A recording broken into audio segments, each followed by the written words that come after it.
Okay, welcome back to the Goldmine podcast. This is the Spin Cycle edition. And Dave Thompson, Dave, we missed what happened in December.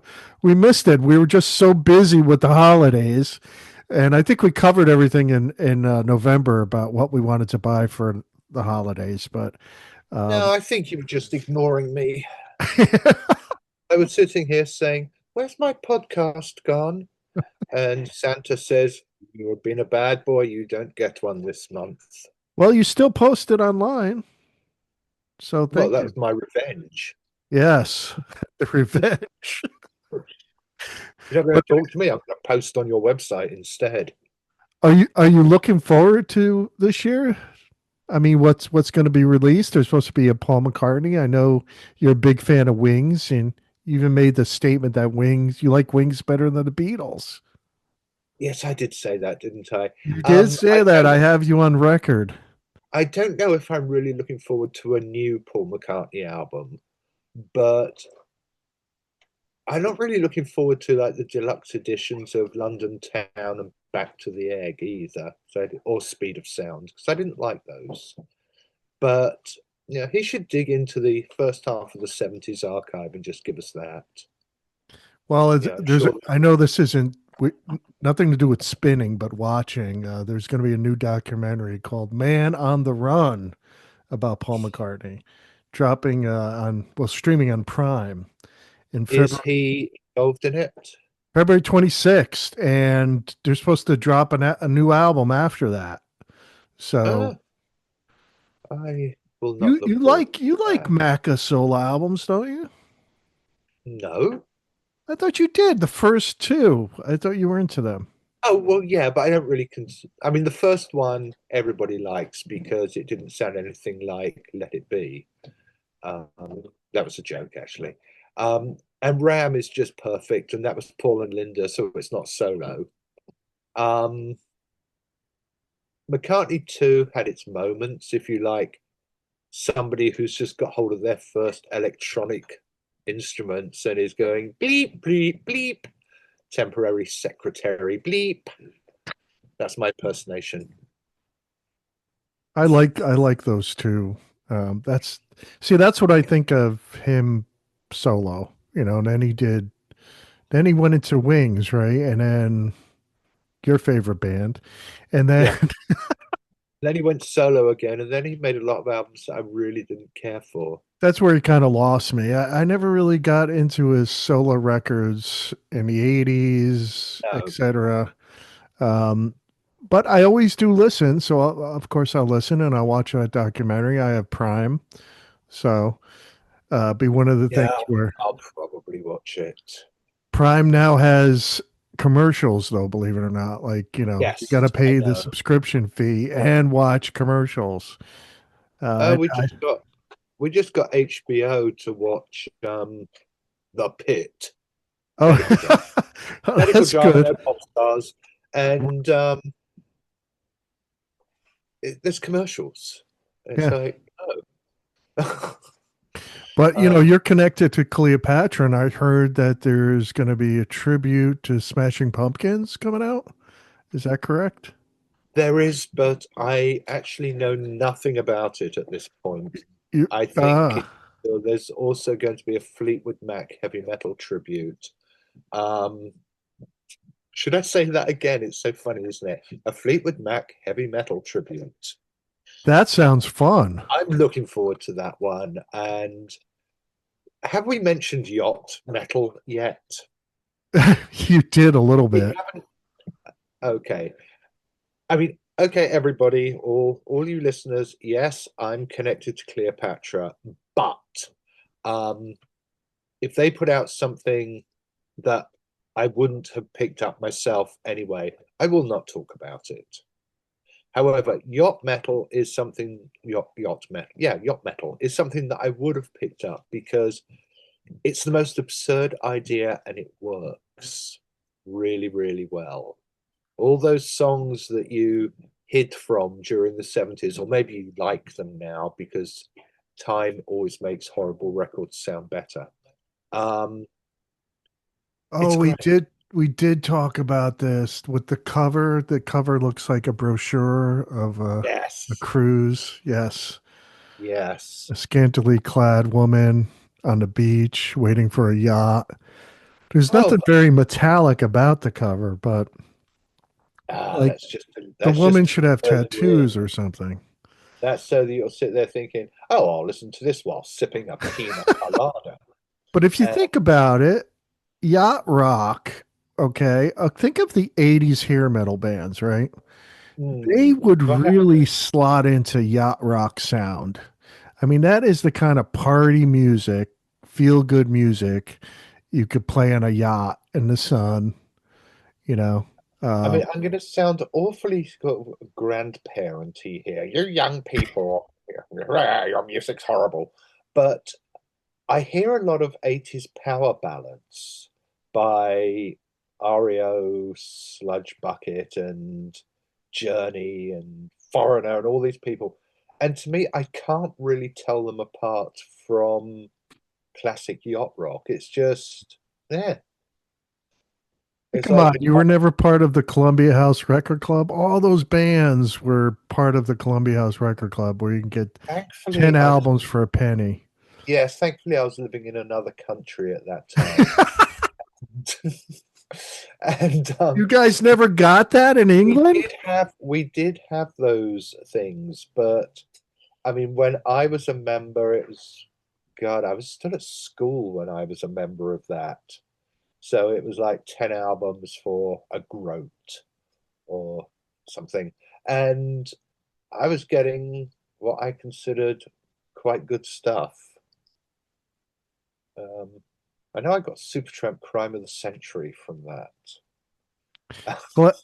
There are some collectors I know that hate that when they see that look because it says it on the album, part of Columbia House Yeah, Record I Club. don't So know why. I think it's snobbery in a way because a lot of those are harder to find than regular stock copies. right, And you're right. you know, they're pressed to the same standards.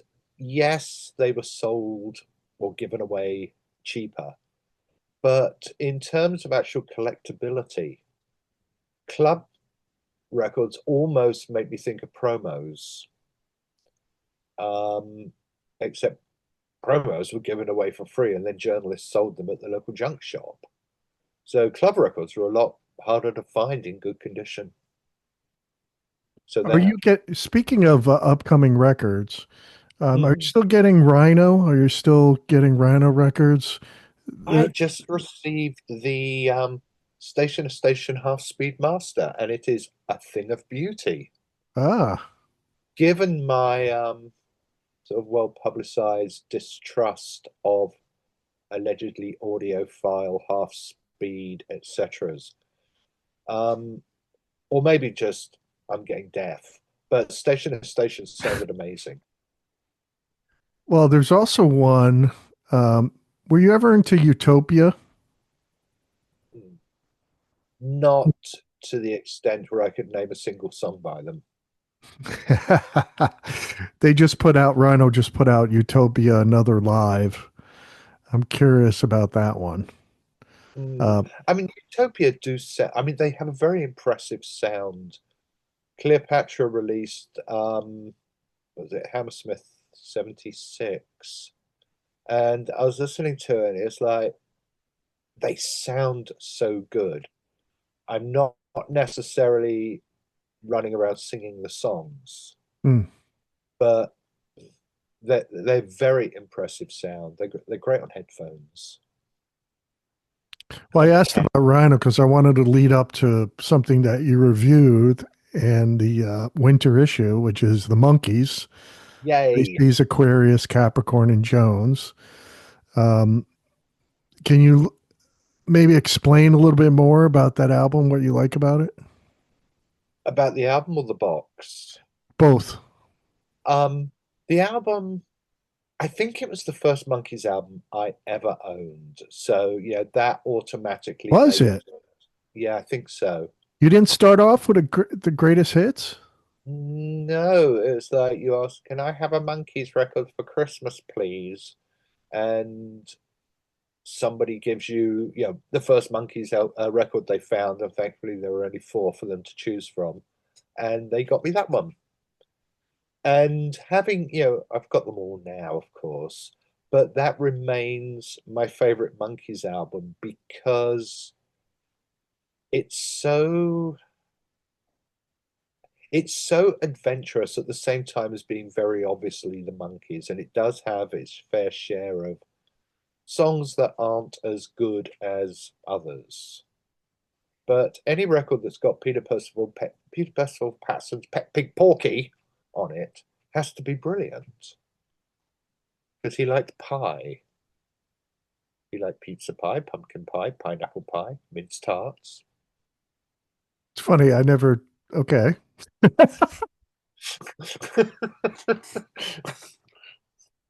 And he liked pie so much he had pie for breakfast, pie for lunch, pie in the afternoon, and pie before he went to bed. So it's got that on it. The box set is great because you get the album mono and stereo. I prefer the mono again because that's the one that I listened to through those formative years. And then you get into the outtakes and things, and it's like this could have been an even better album, or Hmm. it could have been a double album. And they should have done, the Monkees should have done a double album just to like thumb their nose at the Beatles. You can do one second we. Um, that would have been very entertaining. And they're one of those bands I like listening to their offcut because there is still that general belief, although it's somewhat put away now. But the Monkees weren't a proper band; they were formed for television. Blah blah blah. But you hear these studio outtakes, particularly on the ones where they're actually playing the instruments, and it's like they could have been a great garage band. They could have been a great psych band. You listen to something like Porpoise Song, and it's like, okay, that's probably as psychedelic as anyone else got without being the airplane. Oh, I can hear people grumbling when I said that. Well, they could have been a great psych band. You're right. I mean, besides a power pop band. I mean, I think of them as a power pop band. I Uh, know. I would not accuse them of that. The Monkees have were guilty of many sins, but they were never a power pop band. Well, that's Awful. what I thought. See, this is the thing with the Monkees. What I bought is actually uh, the greatest hits release on Arista during that was released in the 70s. Oh, you were And, late to the show. and there was actually another greatest hits release in 69, and that's with the sort of Halloween colors motif. Yeah, And I always wanted to pick that up instead because of the track listing was different. Never got to, but I pretty much stayed with that greatest hits. Now, when I eventually did get the 69 one, I thought it was better. So when we had the chance, Goldmine put out the 69 greatest hits, right, on gold vinyl. And, if anybody wants it, go to shop.goldminemag.com. But I was proud to put it out. it Um, was a good collection. and I don't know why everyone thinks of the Arista, probably because the 69 release is just lettering, it's graphic design Yeah, on the cover. And the Arista record was a picture of the band. it looks like a greatest hits album from the 70s. Yeah, yeah. Um, I mean, I must admit, I'm a little disappointed with the upcoming singles collection mm, for various reasons, but the fact that it's two CDs for what would have fit on one CD, and it only focuses on the US singles, whereas, they had a lot of international singles that should also be on there. And, speaking as a Brit, alternate title is a very loud omission. mm. Randy Scouse Git, as I think it was called here, is a major omission because that was a huge hit in the UK, and I think across Europe as well. And there were others that were also big abroad. And there was enough room on two CDs to do a good sampling of their foreign releases. Well, you were always a big fan of the TV show, right? The Monkees TV show. Yes, weren't we all? Yes, I was. I mean, I was turned on to it by MTV when MTV ran it in the 80s. But you, What are you, 8 years old? Hi, everybody. I'm being interviewed by a 8 years toddler. younger, maybe, but not 8 years old, than you. But how were you turned on to it? I mean, did they, it obviously was syndicated. It was on TV. Yeah, but And did it take some time before it came to England, or was, no, I I'm think curious. I think it started late 66, early 67. I don't know for sure. I can only go by sort of where I was living at the time. Hmm, So it had been 66, 67. Um, and we watched it. hmm. But, we watched anything that was on at that time of the evening because just got home from school, you're waiting for your tea, supper. And there was the Monkees, there was I Dream of Jeannie, there was Casey Jones, there was Flipper. There was all these great American shows that we got on at tea time. Um, and the Monkees was one of them, but it had songs Well, that I you could noticed buy. when we put out, the collector's edition on the Monkeys, you did a column on the best episodes. Yeah. You were hardcore into it. Oh yeah, I loved that show. Yeah, I loved the Partridge Family as well. Did you like the banana splits? Did you get No, that there? You never we got the got banana that. I splits? didn't like it. I liked Why? I liked my imaginary pop stars to be real people. Ah, I was not an Archie's fan. Um, my stepbrother was really into Josie and the Pussycats, but nope, didn't rub off on me. really? Yeah, but the Monkees were great. The Partridge Family were great. I'm trying to think what other ones we got. Did the Cowsills have a TV show? I don't think we got that. Um, yeah. They were What big can I on that. say? What The can I thing say? I I'm knew very, about the very old. Cowsills was Love American Style, that song. There was a TV show called Love American Style, too. Okay. Um, Um, Cowsills didn't really impact on the UK for some reason, Interesting. but yeah, the Monkees were huge. The Partridges were huge. Um, Everyone let's. always thinks about how that time period, how the English influenced American culture, but it was the other way around too. Oh yeah. Obviously Everybody. blues influenced and rock and roll influenced the Beatles, but then in the 60s, it became this thing, the British invasion. And yet, here you're telling me that during that time you were influenced by the Monkees and then the Partridge Yeah, Family. well, I think it's part of it is just sort of critical snobbery. Um, but no, seriously. But Sugar Sugar was number one for centuries in the UK. Hmm. Um, there was never there was never a point where you could look at the UK chart and say, "Ha, it is totally rule Britannia."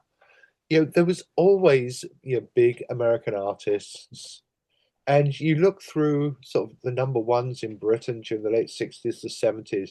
You've got Tammy Wynette in there. Hmm. You've got, I mean, all manner of. Telly Savalas had a number one hit. David Soul had a number one Oh hit. God, yeah, that was a Um, brutal number one hit. Yeah. and you can say, okay, that's TV's influence, but TV was very influential on the charts in those days. Okay. And you've got somebody who's on the box every week, and everyone says, "Oh, he's so cute." Did they ever say that about Telly Savalas? I don't know. So it was safe to say that TV was more of an influence from On America than on music us during that time. on us youngsters, it was Because a lot older. of times I bring up American music artists, and you're like, "Yeah, we never got that." interesting. There was a lot that we didn't get when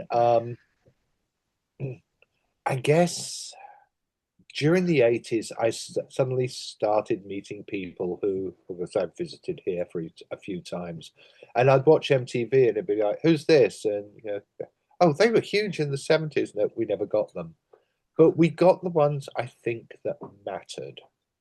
Yeah, Yeah, we yeah. got Nils Lofgren, we got Bruce Springsteen. Um,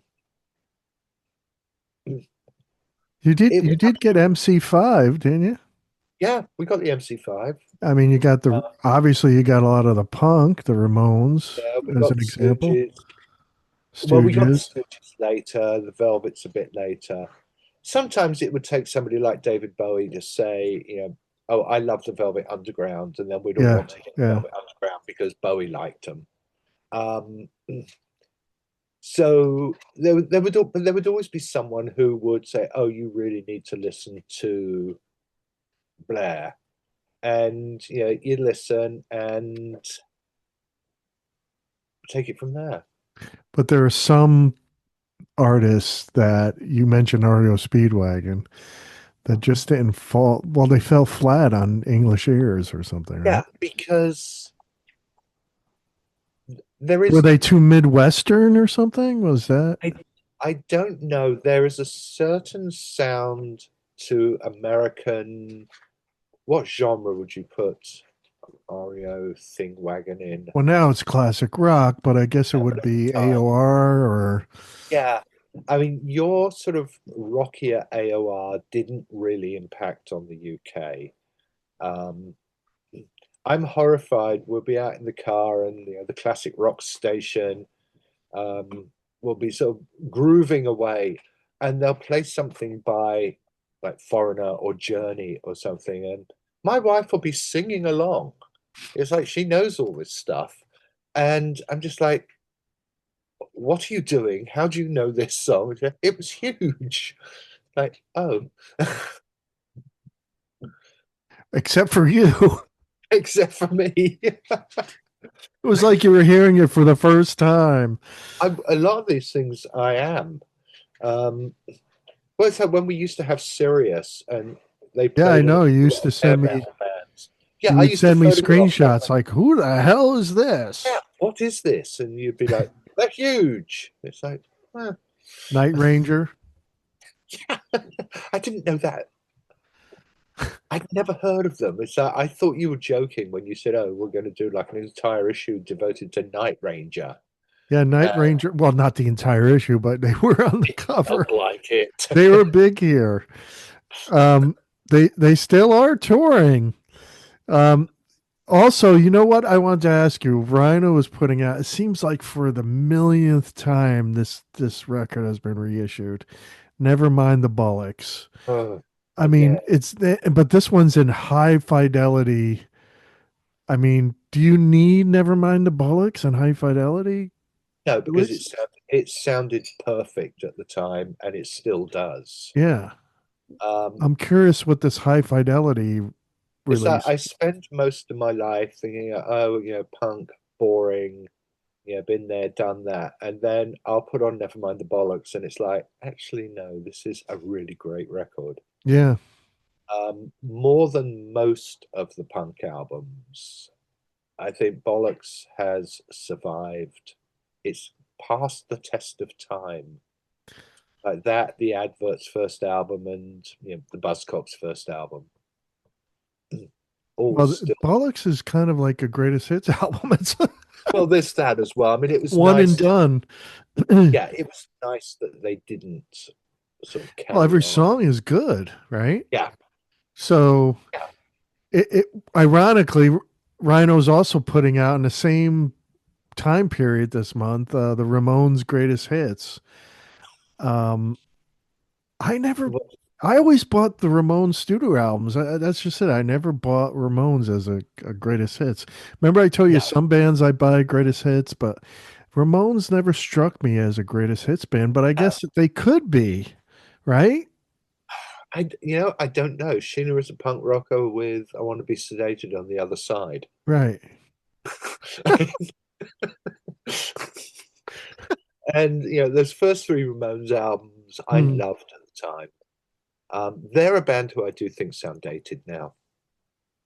Well, you That were okay. So that was a band that you definitely heard about in England, Oh obviously. yeah, I was at their first show. You were there? Yeah, they're opening for the Flaming Groovies. Wow. Um, and the New York bands, I've heard that they were bigger in Britain than they were in the US. And the funny thing is, that was being said even before they had more than like one record out. I mean, I knew about Patti Smith probably a year before she came over. So, yeah, I went to her first show. Saw the Ramones, saw the Runaways, so Talking Heads opening for the Ramones. Wow. Well, that makes sense actually because they were part of the CBGB Saw Tom scene. Petty opening for Nils Lofgren. Interesting. Yeah. Oh, that first Petty album was fabulous. We were. But I also wanted to bring up, um, and I've kind of brought this up before. What do you think about? Were you ever into comedy albums? yes, Really? yeah, I have I shelves of. I think I've only been interested like in Red Fox. Not anything. Steve Martin. When I was a kid, I was part of that Columbia House. Um, my comedy albums do tend to be British. I must admit, Ah, they do tend to be from the 60s and 70s, like TV shows that did so LP. Monty Python, Yeah. Benny Um, Hill. I love Cheech and Chong. Oh, okay. There you Yeah. go. That's true. Big Bamboo came upon my radar in a secondhand shop when I was about 13, and it had the rolling paper in it in the cover, You and never find that now on it's like used. wow, what a great idea. So yeah, it was cheap, so I picked it up. Um, got home, put it on. Sister Mary Elephant, I was sold. Sister Mary Elephant was just like the greatest thing I'd ever heard. Did you like their movies too? Yeah. Hmm. Um, Anyway, the I say this because there seems to be these reissues of comedy albums. I mean, Cheech and Chong had that record store day uh, picture disc that was shaped in a marijuana leaf. I yes, picked that up. I did not pick that up. I did just for the novelty of it, and then now you have Steve Martin stuff being reissued on Rhino. Um, I liked it when it first came out, but I don't see myself popping on any comedy vinyl. I've also been listening to quite a bit of National Lampoon, Ah, who I also find can be. Sometimes it's like it's completely over my head. It's like something so sort of America 1973. I don't have a clue. But yeah, other times it's like they're spot on. I mean, their parodies of pop superstars of the day are so on. It's like the John Lennon one, the Joan Baez. And it's like nobody could do it better. better than Mad Magazine. I don't know if you guys got that there. Oh yeah, we did. Okay. Yeah. Um, Because they did right now. I think the Onion, which the website is like kind of like yeah. the best thing. There's really I'm trying to think of any other comparison to National Lampoon and so, but yeah, no, I never got, I stayed with Cheech and Chong. In fact, Cheech and Chong might be the only comedy record, one of the comedy records I'd pop on now. Oh, But besides that, I don't think I would pop on Steve Martin. And Steve Martin was a very visual comedy yeah. artist. So I mean, that's often the problem. And the visuals, you lose the visuals, you lose a lot of comedy with some people. true. And I mean, radio comedies I love from like the 60s and 70s. Hmm. And they work on vinyl because they were meant to be listened to. Yeah, my parents were big into the comedy albums, but it was just different. I mean, they would listen to like Pat Cooper and they would hide the Red Fox albums from me because they were kind of Yes. a little much. They were like stag parties. That's actually a good collection. Those albums of like music for stag parties. They're There fun. would be a their collector could start that actually. Yeah, they always have the scantily or zero dressed lady on the cover. Yes. She always looks like somebody's mum. And they always like kind of sell it as lounge music or something. Yes. Yeah. Very interesting. You see a If lot of I, those in the dollar bins. yeah, I was going to say if I see them for $1, I often You pick them up. do. Yes. Well, you have to share some of your collection on that. I mean, I love these like weird junky things. It's like I'm not an esoterica collection, and I never got into lounge music, but there's certain stuff like during the 70s there was a lot of albums made by self-styled witches. Oh, So right. those are great. I adore those. The stag things. Um, Hasn't Cleopatra put out some of those occult records? Reissued some of them? not not the classics. Not the They did. classics. They've done. No, Well, they did Aleister Crowley, yeah, they which did Crowley. which was the trouble with Aleister Crowley, and I've always had this problem. Is a friend of mine. This was back in the 70s. Had a cassette of that had been made from his cylinder recordings in the 1900s. He sounded like an old lady buying cat food. I'll have a tin of that for Tibbles, Maybe he please. was. And it's like, okay, the Maybe that most was a wicked scene. man, Besides you're the the, most evil man ever to exist. And you sound was like he though? he thought so. Yeah, I guess he thought so, right? And Jimmy that's not, Page thought he was maybe. Jimmy yeah, Page was obsessed with him. Jimmy Page, yeah. I mean, Jimmy Page had this great bookshop, a cult bookshop in London, and I used to go there just sort of browsing the books. I wasn't, as you know, I was never really a Led Zeppelin fan, Right. but I'd go there. It did have the best selection of sort of witchy, ghosty, occulty books in town. So I'd be there browsing, and you'd see these guys, and they'd have like their wispy beard, and they'd be wearing a greatcoat, and they'd have a copy of Led Zeppelin 4 under their arm Come on. because they Really? hoped, yeah, because they hoped that on the day they were there, Jimmy would be in the at the counter Oh, serving, right. and Yeah. I never saw him there. Well, come on. Do you really think, besides his interest in the occult, do you really think he was a practitioner, Jimmy Page? I don't know. I don't know. I don't know. I don't think so, but whatever. I mean, he knew his stuff. I mean, I've read interviews with him, and he obviously is very knowledgeable. Right. Um, did he sacrifice virgins? Who knows? Or even a goat here and there? Or No, even probably goat not. here or there. Yeah, I mean, was that on the backstage rider? 3 pounds of M&Ms and a goat, so I can sacrifice it before we go on the stage to make sure my solo goes on for an hour. To make sure everything goes right.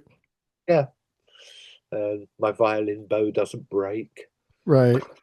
I am curious how he got into that. There was someone who influenced Crowley, but I can't remember who it was. Um, Crowley talks about this warlock. Mm, You would probably yeah, know it, but not off the top of your head, maybe. But no, Crowley real was it because of Page that Crowley became this sort of no. household Crowley name? was he had his reputation long before that. I mean, the wickedest man in the world thing was going around in the 1920s. And Huh.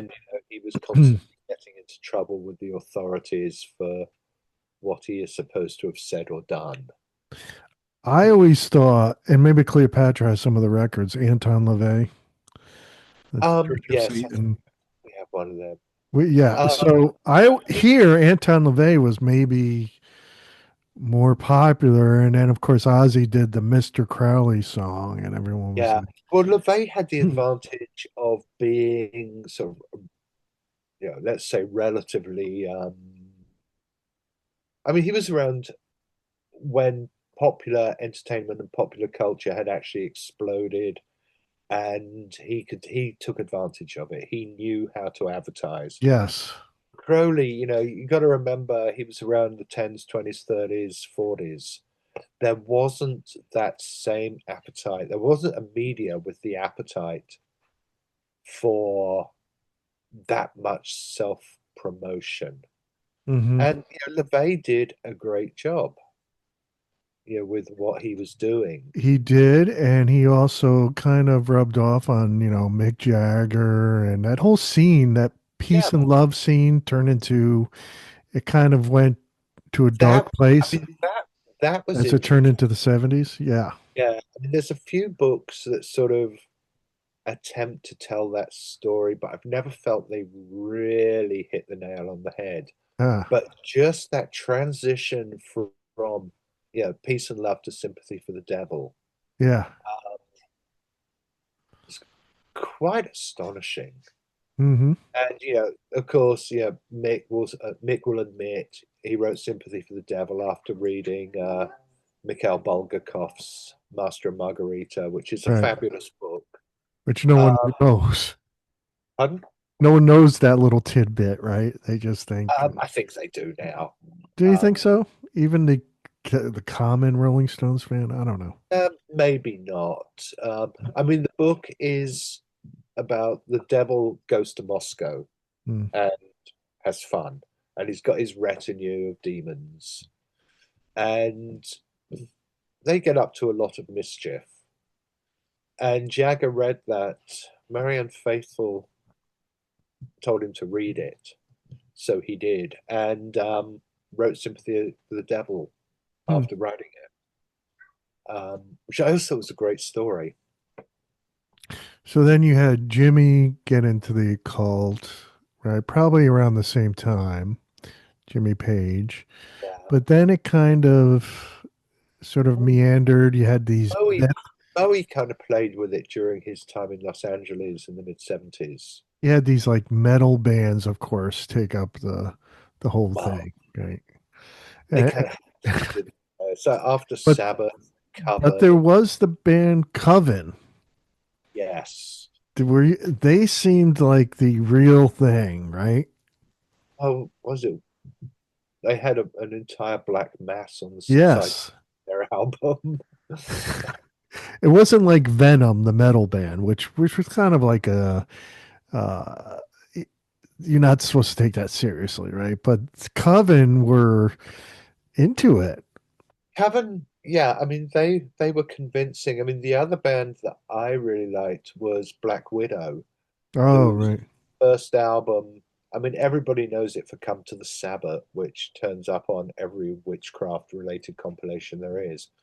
But they actually had a stage show that was a ritual including a sacrifice. A goat? Well, it wasn't a real sacrifice, but I no, a would lot hate of to think it was a human. Come on, Dave. yeah, oh yeah. And they were being sort of taught or shown what to do and taught by a gentleman named Alex Saunders, who was you know, a very big black magic character Hmm. in the late 60s, early 70s, he and his wife Maxine. And they were another one who were great at self publicity. They were always in the papers. They'd invite journalists along to watch their rituals and cameramen. There's Because you movies, guys were posers, man. You weren't into it. and they made an album. They made an album. Right. A&M actually signed them for an album and released it in this country. Hmm. I don't know how we got onto it. Probably because of Cleopatra. We were talking about Cleopatra, which were really, to me, when I think Cleopatra, I always think goth, right? But they're A lot of releasing a lot more metal and hard rock now, and well, we've got Melanie. How much more metal can you get? I don't think Melanie ever did a black mass. If she'd lived She longer. was peace and love. Come on, Oh, if she'd lived longer, she remained peace and love. I had great ideas for cover versions for her to do. Yeah, yeah. Sympathy for the devil. Yeah, that would have been great. She did a really good version of Hard Rain's Gonna Fall. Um, Ah, but no, I mean, Cleopatra does have the goth image because that was a lot of the output during the 90s. And, right. it remains part of the catalogue.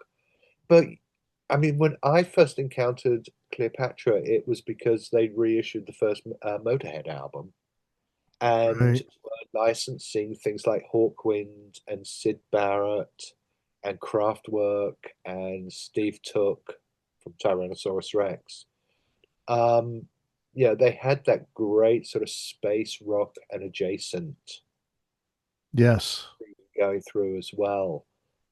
They brought Nick Turner over, ex Hawkwind, for the first Space Ritual tour in '94. And I think it wasn't so much that they put that aside and liked goth, it's like the public decided it wanted goth. Well, And they're Cleopatra had to in general, satisfy. they're always good at reviving the unsung hero. You know, Oh, that's yeah. what I liked about them. Even if you Well, did that with Melanie, did it with Thor as well. I mean, or Thor is working on a new album, and I am so happy about that. how old is Thor now? I don't know. Um, Is he as old as Schwarzenegger? I mean, can he lift as much as Schwarzenegger? I really don't know, but I do know his new album is his last. Okay, so they say, all of them say that, right? So He let's see. I I'm was just one of looking the at lucky guys statement. to see him blow up a hot water bottle on Oh, stage. me too.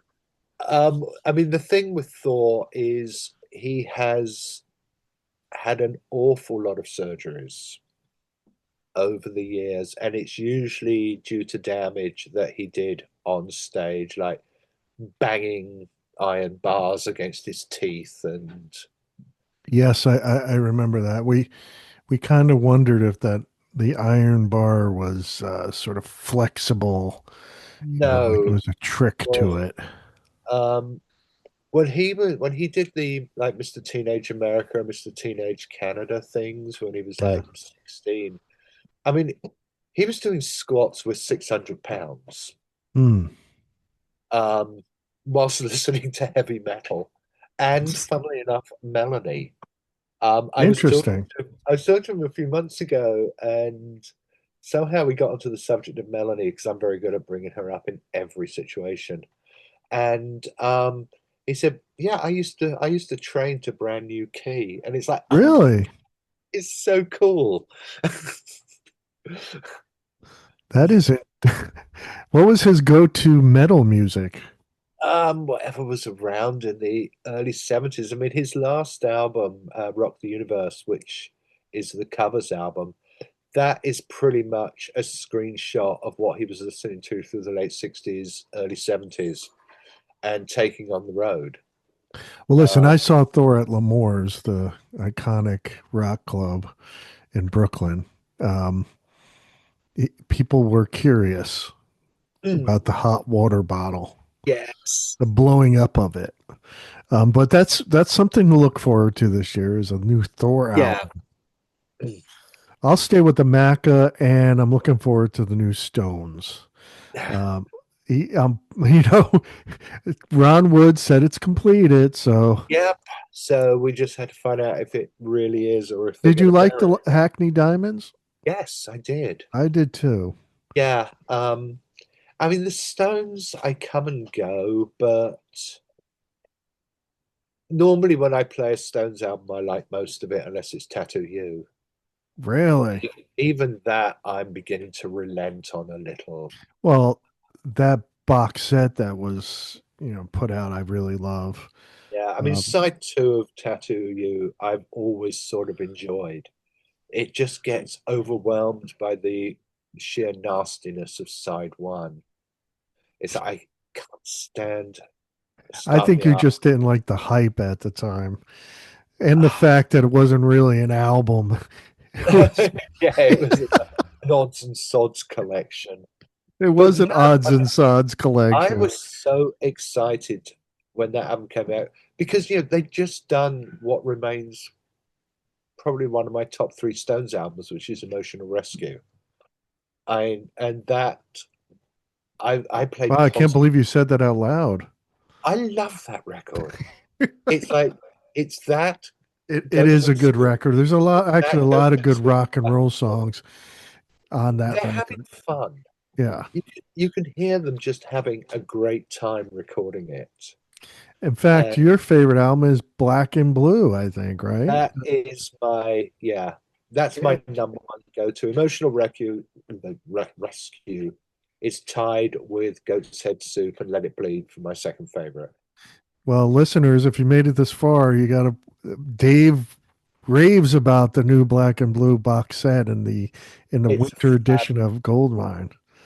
It's absolutely fabulous. Ah, it's Um, it's a box set, so you got to invest in it, right? So you this is got to one worth invest, but it's investing in. worth it.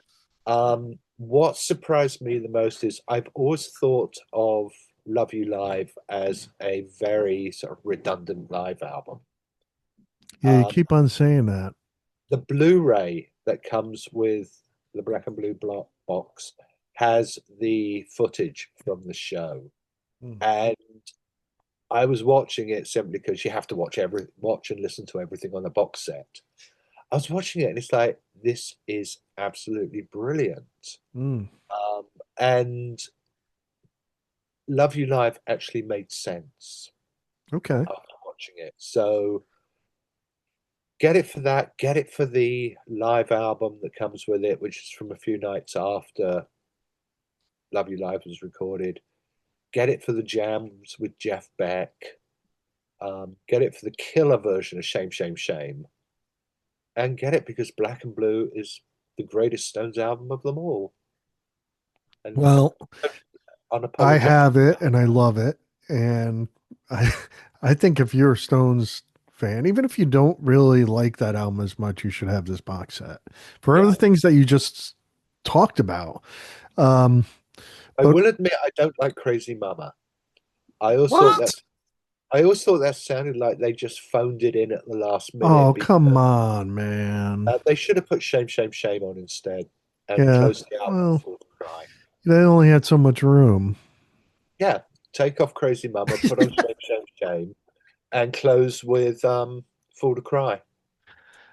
Luckily, they don't have to worry about that anymore with CDs. But when they do put out the thing is nowadays you just put out a double album, triple Yeah, album. What the hell?